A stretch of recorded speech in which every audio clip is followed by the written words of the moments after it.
Okay, we're back in the shop working on the Yamaha R5 Cafe Racer. This is what we're looking like so far. We got basically two major things left to do here. One is the seat reupholstery, and the other one is I need to find an exhaust system that doesn't cost a fortune. But today we're working on the seat. And I'm sorry I didn't start taking photos of this earlier, but this is the original seat pan. And what I did was I filled a 5-gallon bucket full of rust removing, non-toxic rust remover. It wasn't Metal Rescue, it was whatever that other major brand is that you can find at Harbor Freight. And, you know, I stripped off the old seat cover, the old foam, cleaned it off as best I could with a wire brush, and then let it soak in the rust remover for a couple days. And that took off 99.9% of the rust. And then there was a hole in it that I patched here. And what I did, you can see on the other side that, let's see, where did it go? Here it is, okay. That's just a piece of sheet metal. I just bought some sheet metal at Home Depot and cut it to size and bent it so that it covered the hole from the top. And I used JB Weld just to stick it on, okay?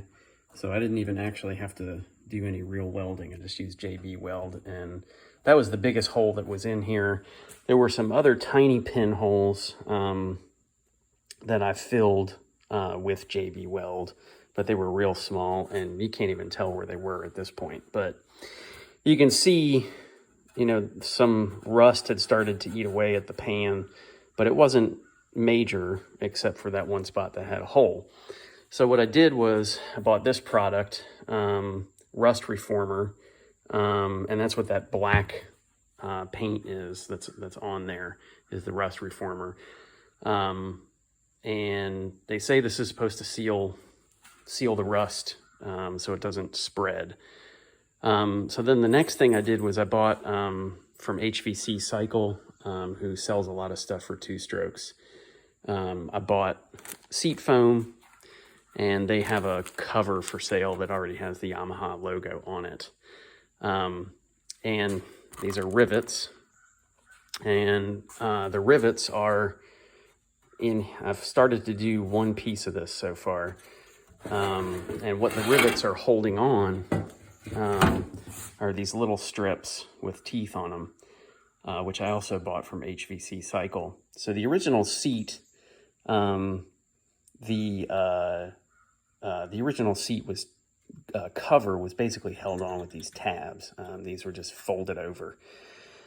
I think these teeth are going to be a better system to hold the cover on. So I got these, and they install with 1/8 inch pop rivets. So had to buy a pop rivet gun. And the pop rivet gun I bought on Amazon came with a bunch of different size rivets, but it turns out that these size are perfect.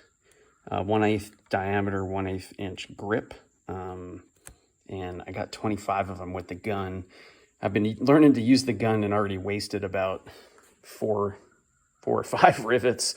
One tip I'll give you is that when you do the rivets, in order to get the head, so you want the flat head positioned up against the upholstery.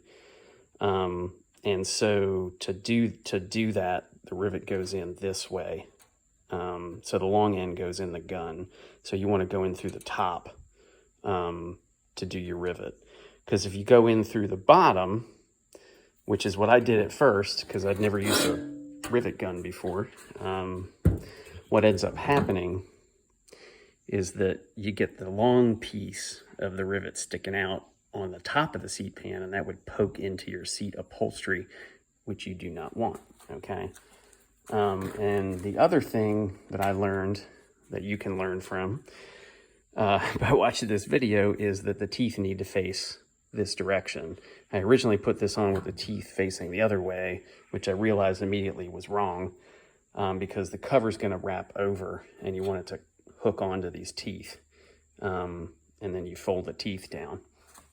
So basically, I'm just going to go around the seat pan at this point and put on pieces of these little alligator teeth, which come in a package like this, and you can just cut them to size. I think they're 10 inches long, and you just cut them to size however big you want. They're pre-drilled with holes, but you will need tin snips to cut them.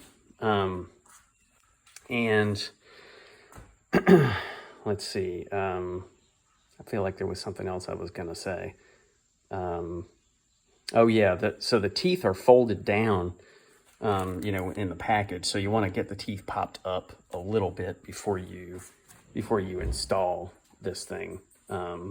Otherwise, it'd be basically impossible to lift the teeth up once this is riveted down. So you'll notice the seat pan already has holes in it for the trim piece. We'll get to that last. But right now I'm just going to go around and put a bunch of these pieces on here for the seat cover, and come back and take another video for next steps.